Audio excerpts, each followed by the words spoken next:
श्री राम जय जय राम। श्री राम जय जय राम। बोलिए सियावर रामचंद्र महाराज की जय। ओम मंगलमूर्तये नमः। गणाधिपतये नमः। वर्णानामृतसंहानां रसानां छन्दसामपि मंगलानां च कर्तारु वन्दे वाणी विनायकौ। शान्तं शाश्वतमप्रमेयमनघं निर्वाणशान्तिप्रदं ब्रह्माशम्भुफणीन्द्रसेव्यमनिशं वेदान्तवेद्यं विभुं रामाख्यं जगदीश्वरं सुरगुरुं मायामनुष्यं हरिं वन्देऽहं करुणाकरं रघुवरं भूपालचूडामणिं रक्ताम्बोजदलाविरामनयनं पीताम्बरालङ्कृतं श्यामङ्गं द्विभुजं प्रसन्नवदनं श्रीसीतया शोभितं कारुण्यामृतसागरं प्रियगणैर्भ्रात्रादिभिर्भावितं वन्दे विष्णुशिवादिसेव्यमनिशं भक्तेष्टसिद्धिप्रदम्। कौशलेन्द्रपदकञ्जमञ्जुलौ कोमलावजमहेशवन्दितौ जानकीकरसरोजलालितौ चिन्तकस्य मनोभृङ्गसङ्गिनौ वन्दे विदेहतनया पदपुण्डरीकं कैशोरसौरभसमाहृतयोगिचित्तम् हन्तुं तापमनिशं मुनिहंससेव्यं सन्मानसालिपरिपीतपरागपुञ्जम् अतुलितबलधामं हेमशैलावदेहं ननुजवनकृशानुं ज्ञानिनामग्रगण्यं सकलगुणनिधानं वानराणामधीशं रघुपतिप्रियभक्तं वातजातं नमामि। यत्र यत्र रघुनाथकीर्तनं तत्र तत्र कृतमस्तकाञ्जलिं बाष्पवारि परिपूर्णलोचनं मारुतिं नमत राक्षसान्तकं। गरुडमहाज्ञानी गुणराशि हरिसेवकयति निकटनिवासी कुन्द-इन्दुधरगौरसुन्दरं मम्बिकापतिमभीष्टसिद्धिदं कारुणिककलकञ्जलोचनं नौमि शङ्करमनङ्गमोचनं।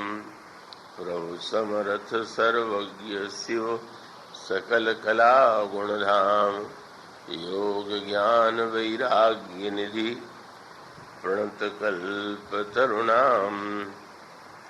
वंशीविभूषितकरान्नवनीरदावात् पीताम्बरादरुणबिम्बफलादरुष्ठात् पूर्णेन्दुसुन्दरमुखादरविन्दनेत्रात् कृष्णात् परं किमपि तत्त्वमहं न जाने। वैदेही सहिते सुरद्रुमतले हेमैर्महामण्डपे रत्ने पुष्पकमासने मणिमये वीरासने संस्थितम् अग्रे वाचयति प्रभञ्जनसुते तत्त्वं मुनीन्द्रैः परं व्याख्यातं भरतादिभिः परिवृतं रामं भजे श्यामलम्। श्रीगुरुचरणसरोजरज निजमनमुकुरसुधारि वर्णौ रघुवरविमलयशो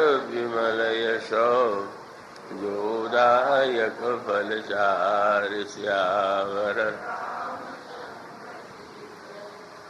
भवानी शंकरौ वंदे श्रद्धा विश्वासरूपिणौ याभ्यां विना न पश्यन्ति सिद्धास्वान्तस्तमीश्वरम् वन्दे बोधमयं नित्यं गुरुं शङ्कररूपिणम् हिमाश्रितो हि वक्रोऽपि चन्द्रः सर्वत्र वन्द्यते। श्रद्धेय महामंडलेश्वर स्वामी श्री माधवानंद जी महाराज, श्रद्धेय महंत श्री ओंकारानंद जी महाराज, श्रद्धेय स्वामी श्री गोविंदानंद जी महाराज, इन सभी संतों के चरणों में मैं सादर प्रणाम और नमन करता हूँ। आप सब श्रोताओं का, देवियों का हार्दिक स्वागत। आइए जिस श्लोक के माध्यम से सामने रख करके आपके सामने जो बातें कही जा रही हैं उस पर आगे विचार करें। भगवान शंकर साक्षात विश्वास है, किंतु उनकी जो प्रिया सती हैं उनके दो जन्म होते हैं।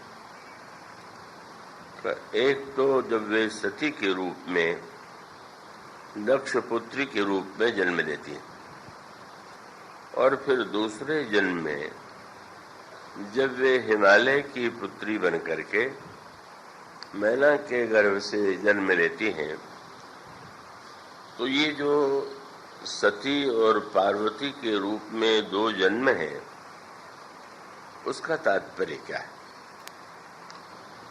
उसका अभिप्राय यह है कि व्यक्ति के पास समझने का जो सबसे बड़ा साधन है वह बुद्धि है। जब भी कहीं उसे कोई भ्रम होता है या कोई समस्या होती है तो बुद्धिपूर्वक विचार करता है, किंतु वह बुद्धि भी अनेक दोषों से युक्त हो जाती है, और स्वाभाविक रूप से जिस बुद्धि के द्वारा हम संसार के व्यवहार को चलाते हैं वह बुद्धि परमार्थ तत्व के संबंध में, ईश्वर के विषय में का उसकी सीमा समाप्त हो जाती है। तो बुद्धिमत्ता का तात्पर्य है जानना, और जानने का फल अगर व्यक्ति बुद्धिमान है तो उसे यह जानना चाहिए कि मैं क्या क्या जानता हूँ, पर उससे भी बड़ी बात यह है कि उसे जानना चाहिए कि मैं क्या क्या नहीं जानता हूँ। जब व्यक्ति यह देखता है कि मेरी बुद्धि बड़ी पैनी है, मैं बहुत कुछ जानता हूँ, तो उसमें बुद्धि का अभिमान होता है, मेरे समान दूसरा कोई बुद्धिमान नहीं। पर जब व्यक्ति को यह ध्यान आता है कि मैं कितना नहीं जानता, तो उसके जानने का अभिमान तो उसे मिट जाता है। और जब यह बात जान लेता है व्यक्ति कि जो सर्वश्रेष्ठ जानने योग्य है उसे यह बुद्धि जानने में असमर्थ है, तब उसके अंतःकरण में श्रद्धा का उदय होता है। बुद्धि की सीमा समाप्त हो गई और तब उसके पश्चात उसको यह लगता है कि जिसे हम अपनी बुद्धि के द्वारा नहीं समझ पाते, नहीं जिसके तत्व को जान पाते, हम ऐसे महापुरुष के पास जाएं, संत के पास जाएं, सद्गुरु के पास जाएं कि जिसके द्वारा वो हम जान सकें। जब यह भावना उत्पन्न होती है तो उसी को बुद्धि में जब यह असमर्थता की अनुभूति हो और वो आश्रय ले किसी संत का, सद्गुरु का, तत्ववेत्ता का, तो उसके हृदय में श्रद्धा वृत्ति आती है। इसलिए भगवान कृष्ण जब अर्जुन को उपदेश देते हैं तो उन्होंने साथ साथ जो सूत्र कहे वो तो बड़े महत्व के हैं। भगवान यह कहते हैं कि तुम यदि या कोई भी अगर उस परम तत्व को जानना चाहता है तो अपनी ही बुद्धि के द्वारा जानने की चेष्टा यह धृष्टता। सांसारिक रूप में भी जब आपको या आपके शरीर में कोई रोग होता है तो कोई बुद्धिमान से बुद्धिमान व्यक्ति भी यह तो नहीं समझ लेता है कि इस रोग की दवा भी मैं स्वयं ही करूंगा, रोग का निर्णय मैं करूंगा, रोग की दवा में निर्णय करूंगा। वह समझता है कि यह विषय मेरा नहीं। मुझे स्मरण आता है जब वो गणेश जी के दुग्धपान की बात आई तो अब संयोग से मैं उस दिन यात्रा में था और संयोग से उस यात्रा में बम्बई आ रहा था। तो अब बम्बई में आने के बाद दूर दूर से जो मेरे स्नेही हैं उनके टेलीफोन आने लगे और टेलीफोन में पूछते थे कि गणेश जी के दूध के विषय में आप क्या विश्वास है। तो अब उस समय मेरे एक परिचित थे शुक्राबाद के, उनका टेलीफोन आया तो मैंने कहा मैं तो वैसे यात्रा में था पर तुमने गणेश जी को दूध पिलाने की कोशिश की थी। कहा की थी, क्या हुआ? गणेश जी ने 6 चम्मच दूध पी लिया। तो मैंने कहा फिर मुझसे क्यों पूछ रहे हो? तुमने कह रहे हो कि तुमने पिलाया और उन्होंने पी लिया, मुझसे क्यों पूछ रहे हो? बोले पूछ इसलिए रहा हूं कि दूसरे दिन समाचार पत्रों में कुछ वैज्ञानिकों की यह बात सामने आई, एक प्रकार का भ्रम है, उसको उन्होंने एक वैज्ञानिक सा नाम दे दिया था और वो सही नहीं।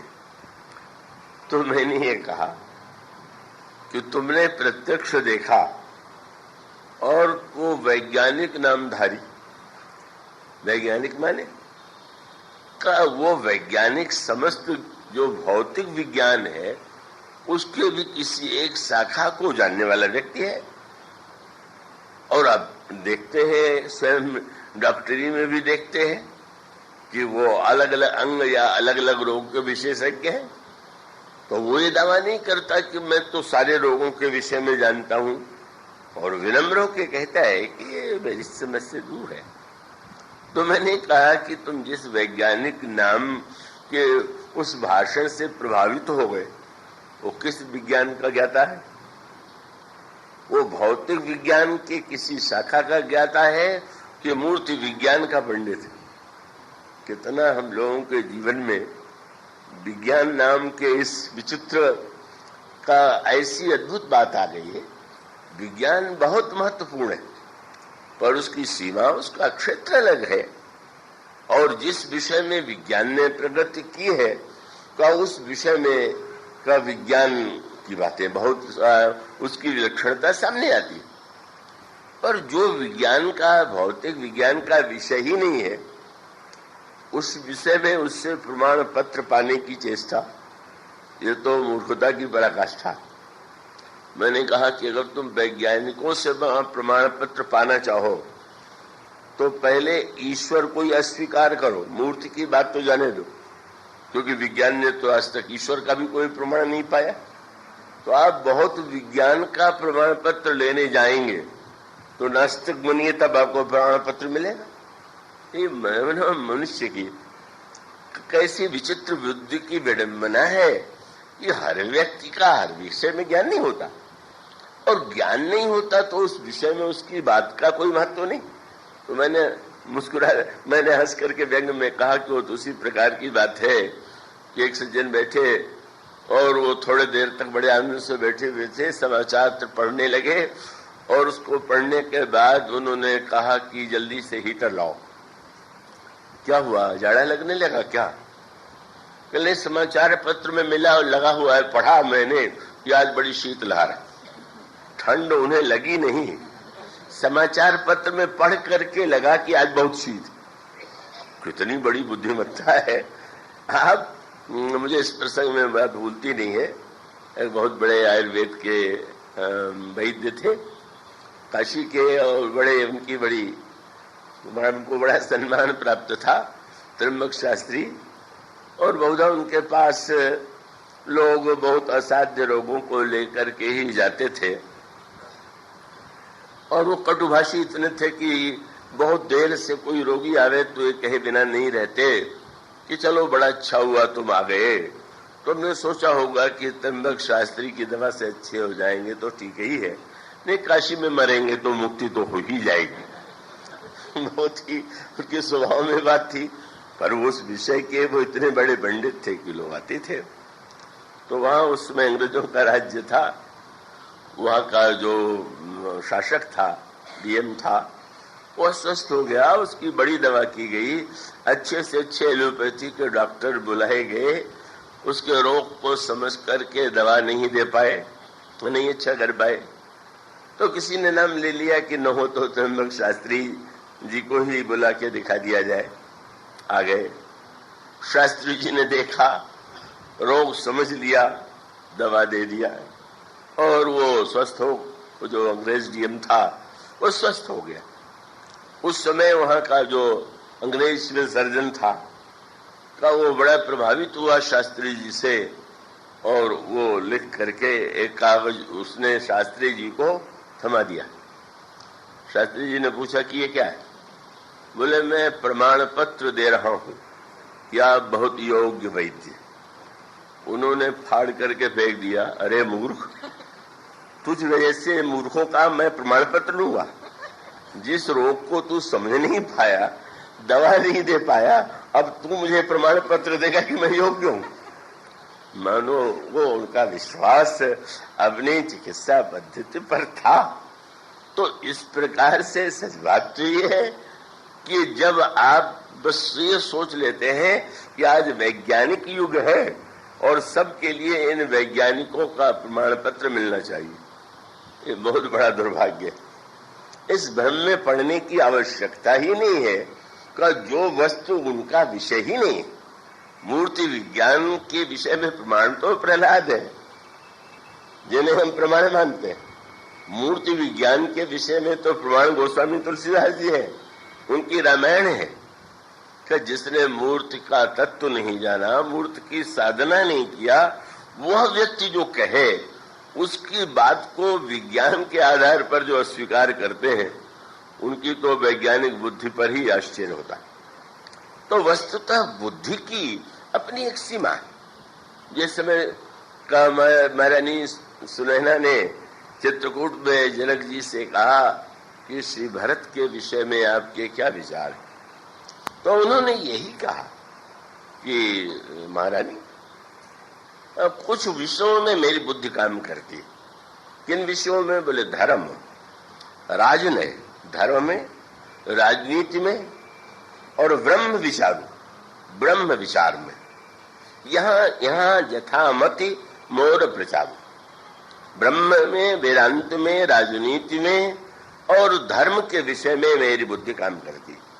लेकिन उनकी मान्यता ये नहीं है कि उन्होंने कह दिया कि जब इस सब को मैं जानता हूं तो श्री भरत को भी मैं जानता हूं। उन्होंने स्पष्ट कर दिया कि ये सब होते हुए भी सो मति मोरी भरत महिमाही कही काह छल छुअत न छाई, का वह मेरी बुद्धि जो है श्री भरत की महिमा क्यों तो छूना दूर है, उसकी छाया को भी नहीं छू पाती। तो जनक की महानता इसमें नहीं है कि वो दावा कर दे कि मैं सब कुछ जानता हूं। जनक की महानता यह है कि वे कहते हैं हाँ, कुछ विषयों को मैं जानता हूं और वो भी अपनी बुद्धि की सीमा में जानता हूं। पर उसके पश्चात मैं कैसे कहूं कि इस विषय में भी मुझे ठीक ठीक ज्ञान।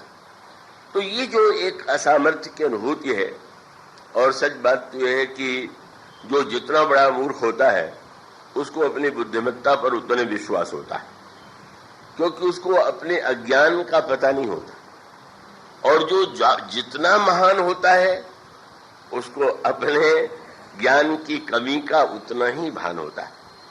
इसलिए बुद्धि के द्वारा व्यक्ति जब उस सत्य को समझ लेता है कि हमारी बुद्धि असीम नहीं है, का उसकी सीमाएं हैं, और उसके द्वारा हम जो समझना चाहते हैं वो हम समझ लें। पर जो नहीं जान पाते, भगवान कृष्ण इसीलिए अर्जुन से कहते हैं कि भाई अगर तुम ब्रह्म तत्व को जानना चाहते हो तो केवल अपनी बुद्धि के पहले पर विश्वास करके तुम उसको नहीं समझ सकते हो। और तब आप आदेश देते हैं तुम महापुरुषों के पास जाओ। और एक बड़ा प्यारा सुंदर वाक्य है, क्या बोले, तद विद्धि प्रणिपाते न, पहले जाकर के प्रणाम करो। प्रणाम न करें तो उत्तर नहीं देंगे क्या? और प्रणाम किए बिना अगर हम उत्तर सुने तो क्या समझ में नहीं आएगा क्या? भगवान ने प्रणाम करने के लिए जब आदेश दिया तो उसके पीछे तात्पर्य यह है कि जब हम किसी के सामने सिर झुकाते हैं, प्रणाम करते हैं, तो ये स्वीकार करते हैं कि हाँ, उसकी बुद्धि जो है मेरी अपेक्षा श्रेष्ठ है, वो दूर तक समझने में समर्थ है। और तब प्रणाम की आवश्यकता इसलिए है कि हम अभिमान से मुक्त हो जाए।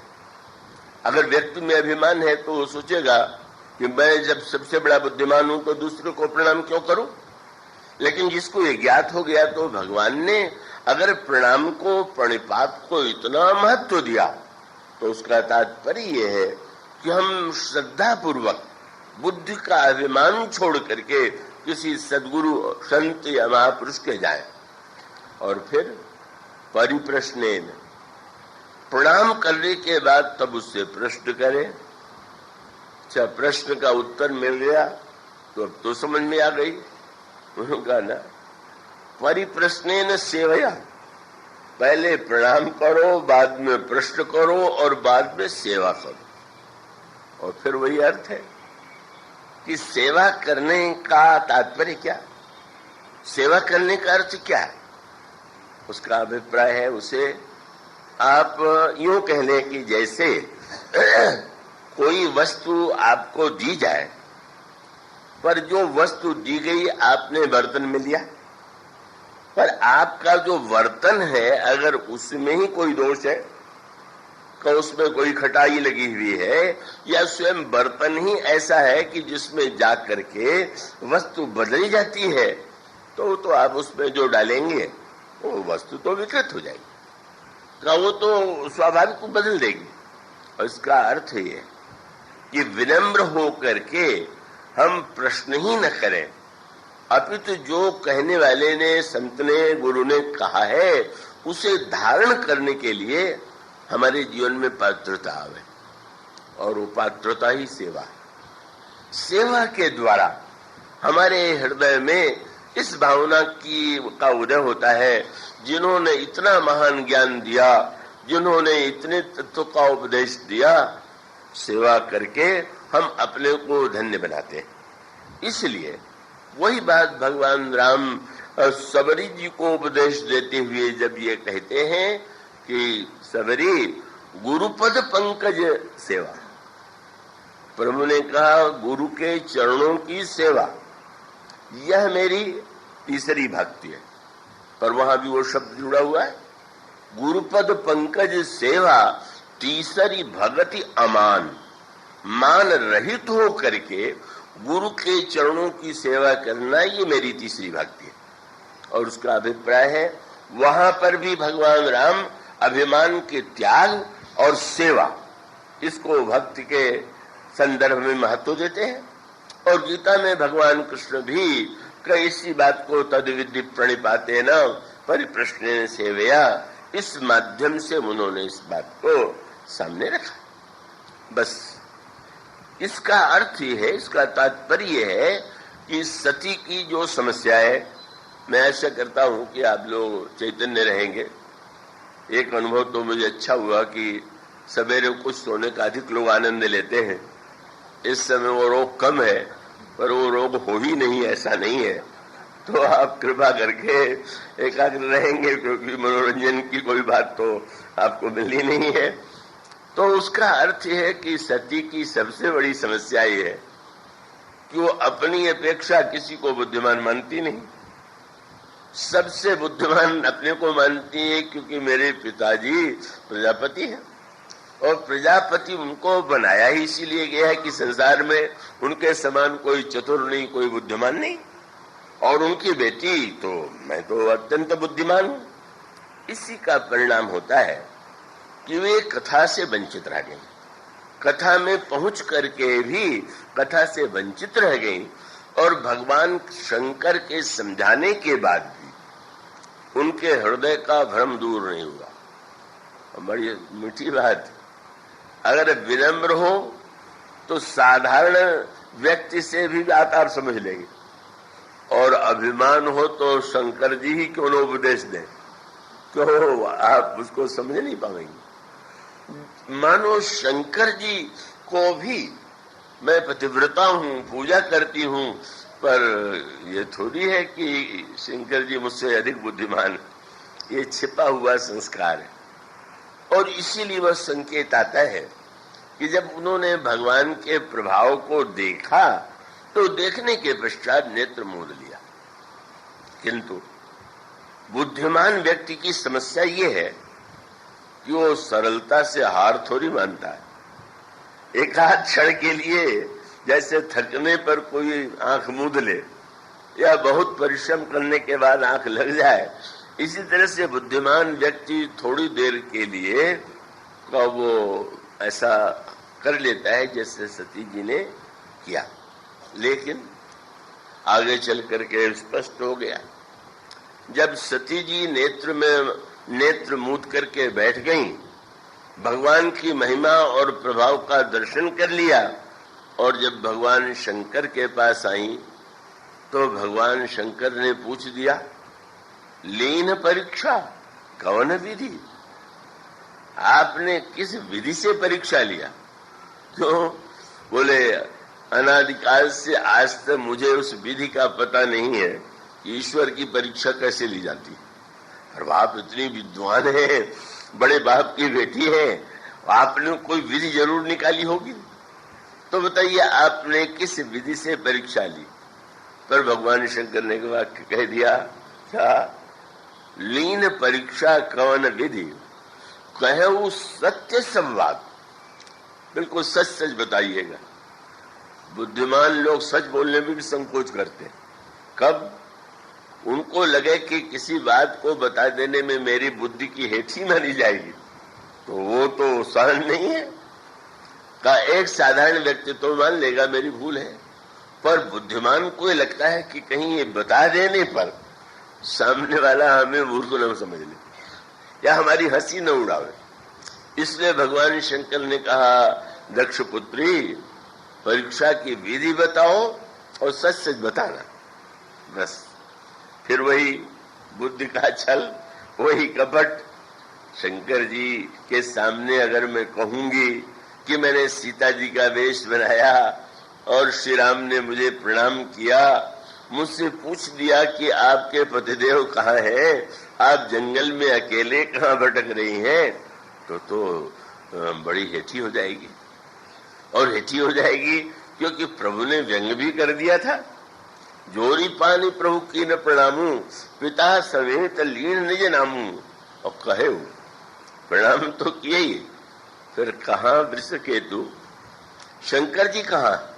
और उससे भी बड़ा व्यंग था, विपिन यह जंगल है देवी, जंगल में माने नगर में सड़क है तो आप मार्ग ढूंढ लीजिए, पर जंगल में तो भटकने की बड़ी संभावना है।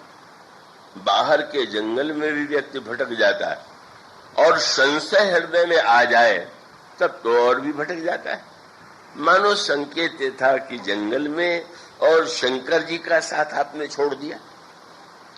अरे यहाँ तो मानो संशय के वन में तो विश्वास के साथ रहती तो समस्या न आती, लेकिन संशय के अरे विश्वास को तो कभी नहीं छोड़ना चाहिए, पर वन में तो निश्चित रूप से। और एक संकेत, बुद्धिमान व्यक्ति कौन? जो व्यक्ति बुद्धिमान सचमुच होगा वो केवल अपने अनुभव से ही नहीं, दूसरों के अनुभव से भी लाभ लेगा। यही जीवन का क्रम है। आपको जितनी वस्तुओं का ज्ञान होता है वो सब आपके द्वारा अनुभव की गई नहीं होती। पूर्व लोगों ने जिस ज्ञान को अनुभव के द्वारा प्राप्त किया है, कब वो उस ज्ञान को अप्राप्त करते हैं? तो वो जो ज्ञान है वो उसका अर्थ ये है कि आपसे पहले जो व्यक्ति हुए हैं, हम उनकी बुद्धि को, उनके अनुभव को प्रमाण रूप में स्वीकार करें। और तब भगवान राम का तात्पर्य था कि आपने देखा कि मेरी प्रिया सीता का हरण कब हुआ? कि जंगल में जब तक मैं साथ में था, लक्ष्मण साथ में थे, तब तक हरण नहीं हुआ। लेकिन जब उन्होंने मुझसे माया मृग लाने के लिए कहा और माया मृग लाने के लिए मैं चला, तो जाते समय भी मैं लक्ष्मण को वहीं रोक गया और लक्ष्मण जी से मैंने कह दिया कि लक्ष्मण सीता केरी करेहु रखवारी, बुद्धि विवेक बल समय विचारी। ये घोर जंगल है। भगवान राम ने एक वाक्य और कह दिया, फिरत विपिन निश्चर बहु भाई। लक्ष्मण, मुझे लगता है कि इस जंगल में न जाने कितने राक्षस घूम रहे हैं। और यही सत्य है। जब मन में संशय उत्पन्न होता है तो वहां तो अनेक दुर्गुणों के राक्षस जो है अपने आप ही आ जाते हैं। प्रभु ने कह दिया, सावधान रहना, ये जंगल है, राक्षस है और तुम्हें सीता जी की रक्षा करना है। लेकिन फिर वही बात, कब वस्तुतः हरण कब हो पाया?